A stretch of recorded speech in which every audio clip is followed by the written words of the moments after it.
friends. Welcome to another edition of Fienbolt, the Week 6 edition of Fienbolt. I am your host, Geoff Fienberg, here on the Mayo Media Network. Oh, baby, what a time to be a Charger fan. Just like that, friends.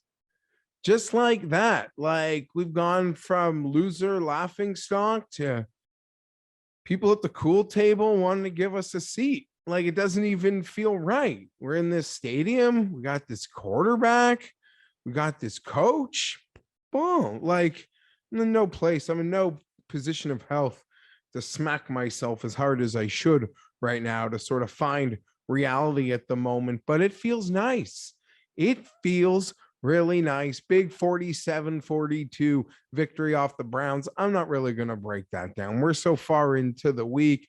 This is out probably so later than I would have liked, but I'm in my late 30s and Las Vegas beat the shit out of me. I did it right, though. That's the thing. Doing it right. I put myself out there. We do it right, me and my boys, and I'm still struggling. Some of my buddies want to golf later this afternoon. My wife's kind of nice enough to even encourage me that I should, because it's one of the really last nice days we might have here up in the Great White North in my parts. But I don't know, man. My upper legs, they feel like so sore, like there's no lactic acids getting to them or something. Like there's no glutes firing, that's for sure. So I don't know. I just like old man it around in a cart. I don't know. I feel way too sore to golf. I mean it. And I got back 4 days ago. That's my problem, not yours. Oh, is Fienberg going to golf? Who gives a shit?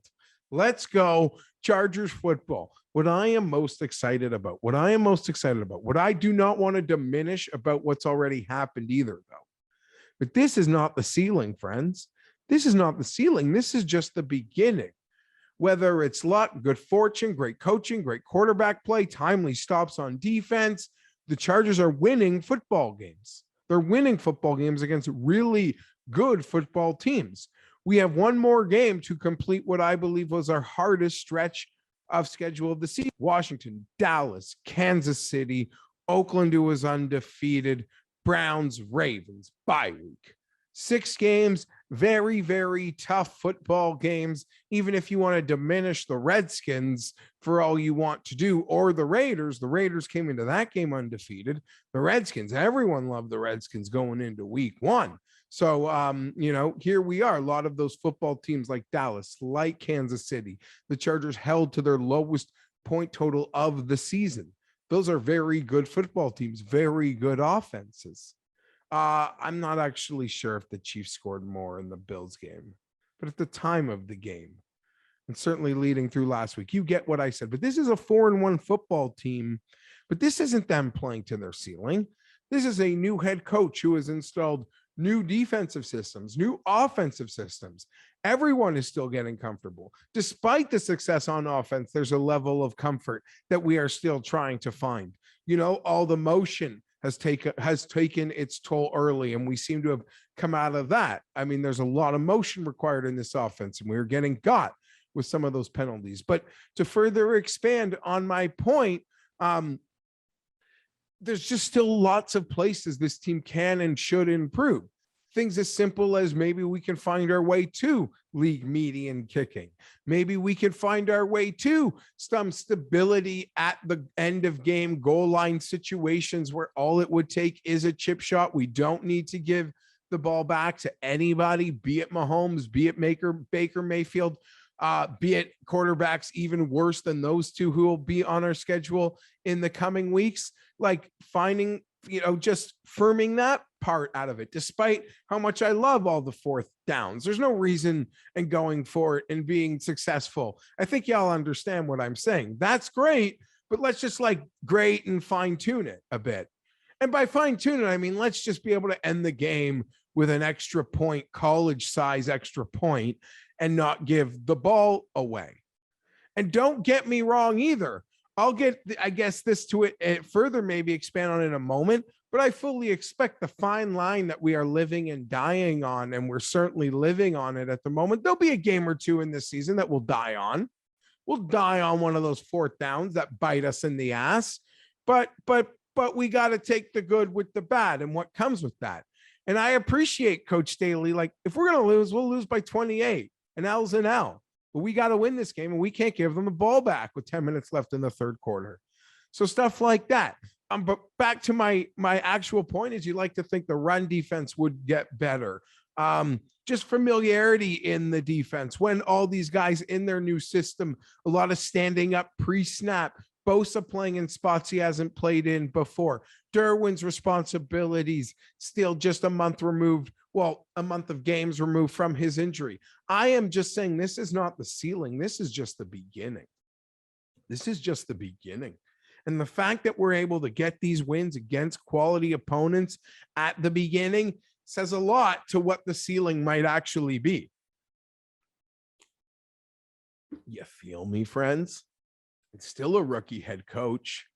It's still a quarterback who does lack experience, right? Right? And you know, maybe now it's we at least when the Chargers hopefully get to the playoffs, I expect them to get to the playoffs. They win this week and we go 5-1. I certainly now playoffs are bust, or the season kind of becomes a disappointment to a certain degree when you're 5-1. So that's what, winning this week could do, but it's a rookie head coach and it's still a young quarterback. So they're as good as they are, there's still levels of inexperience. This is still a team on the up. We are 4-1, but not playing to the ceiling. So that is really exciting. Super excited about that. And we'll see. It's allowing me to think what the ceiling could actually potentially be. Oh boy. Man, still feeling that trip in so many ways. Okay, but there's nothing like walking around Vegas like a peacock, right? Just beat the Raiders on Monday Night Football, wearing my powder and walking around like a peacock in my blues. And then on Sunday, we beat the Browns. They get their ass smoked by the Bears. I'm even enjoying my time with the Bear fans in the casinos because they're taking down the Raiders. Womp, womp, womp. You know what? I read that back in because that was just like the family getting exciting because that was all before things got real nasty. I don't wish that upon any fan base. I don't know, that whole stuff with Gruden. That just, there's no time, no place for that. I have children. I never want them to utter words like that in my life. So there it is. It's weird. It was a long time ago, but it was sent over a period of time, and you're the face of a team. You have to be held accountable for your actions. If any of us, maybe a garbage man could get away with saying some crazy stuff like that. But Pat Mayo wouldn't give me a platform if I ever said anything like that. Certainly it came to light, but I like to think I've never put anything like that, thoughts like that. My parents didn't raise me like that. So I don't know, just a weird week in the NFL. And I guess because I do love NFL minutia, I'm following that situation kind of closely. Because how can I'm not going to talk about this long, but in an investigation into these disgusting acts by the Washington football team, it's John Gruden who falls on a sword. I mean, it's scary to think what else is in there. And I'm sure there's a lot of nervous people. I don't know, but even if a moment like an email makes up such a small fragment of your life's work, still responsible for it.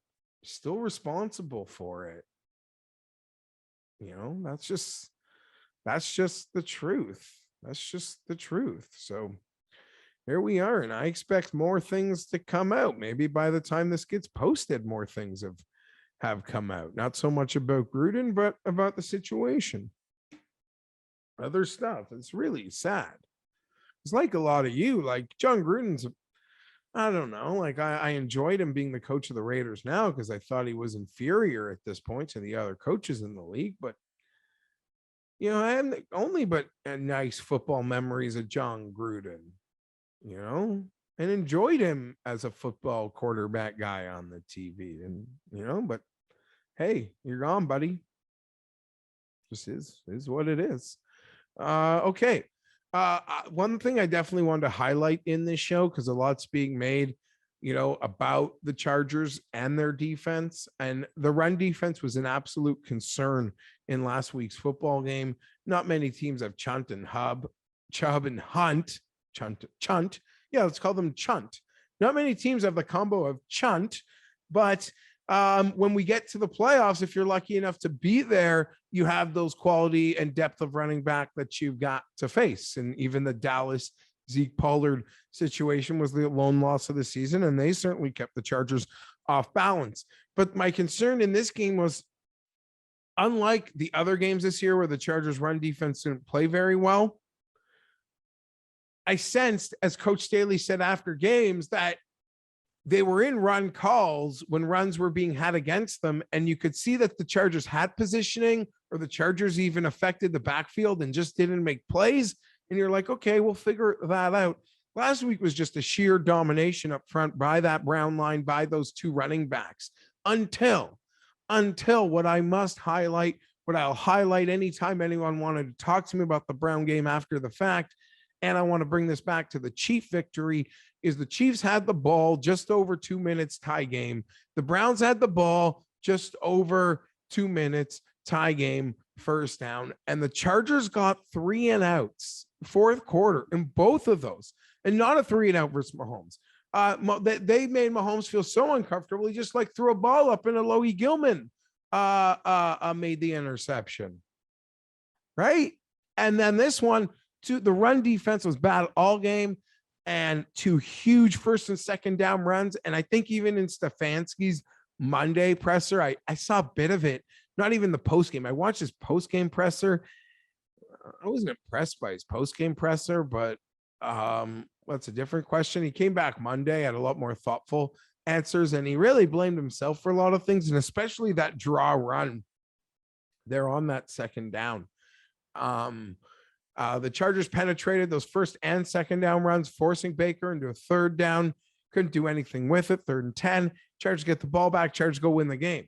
So those 2 stops in and of themselves show me a couple of things. When it's on the line, we're going to go make that plays potentially with the defense. And I'll carry this to the Dallas game, where Dallas had the ball with the chance to go win the game. And yes, they won the game, but we forced them to a 54, 56-yard field goal. You got to take that to a certain extent. You know what I mean? Kind of we didn't let them get a freebie. We didn't let them get the end zone. We didn't let them get the chip shot. They needed everything they could from their kicker, and they got it. And I guess credit to them. Right. So my point being is, when the stakes have been the highest this year, I really absolutely love how the defense is played. Oh man, just everything hurts. It's Thursday already. Get a grip, Fienberg. Holy shit, what's the matter with you? Fuck. So that's incredible, right? That's incredible. That is what my highlight of the defense is so far this year, is they've set the opportunity up to even keep those games out of overtime, give us the ball back to go win them in reg. Let's finish it in reg without having to give them the ball back. Okay. Yeah. So here we go. Coach Staley is just a beautiful man. You all saw his comments about the Gruden stuff. Hate to go back to it. Just a beautiful man, beautiful leader. We're lucky. I'm sort of so lucky. Herbert, Staley, people going to bet the Chargers now because they like coaching quarterback. That's so weird. That's so weird. But we're going to do it. Ravens game. I'm nervous for the Ravens game. It's an incredible. I see it as a potentially really bad spot game for the Chargers. It's the game before a bye week. It's a game off 3 really nice wins, and some level very emotional wins. Yes, Baltimore, happy to see they went 5 quarters. You know I love that. They get their own comeback emotional win on Monday. So I do think that does, even in a slight respect, I believe that helps the Chargers. But the Chargers are going into a bye week. It's a young team who had a lot of early season success. So what is our get up level for a game of this? Coach Staley seems to have them up and ready and owning each moment. So I'm not overly concerned about that part, but it's still an unknown. when I broke down the Chiefs games, anywhere you brought me, whether it was this show, Mayo show, any radio or anything that I did that week, the one thing I was excited to talk about was how intrigued I was to see what sort of strategic element Coach Staley brings to that game versus Mahomes versus the Chiefs. And I'm much the same here. This is the Ravens. This is Mahomes. This is the Ravens. This is Lamar. This is Harbaugh. You know, they have their pedigree of doing things in their special way. And I would imagine Coach Staley will have his strategy for that. Oh my God. Oh. So I am excited despite that yawn, which I don't know where that's coming from, but I could probably guess. So I'm excited to see the strategic element that Staley brings to a game against Lamar, the Ravens, and how interesting they do things comparatively to the other teams in the league. They're sort of their own wolf. There are like poor man versions of what the Ravens do to extent, but no one quite does it as effectively and efficiently as the Ravens are able to do it. And on the other side of the ball, they're quite, you know, they are, I don't want to say they're the standard bearer presently for defense, but just in terms of always being able to right the ship, in many ways they are a standard bearer.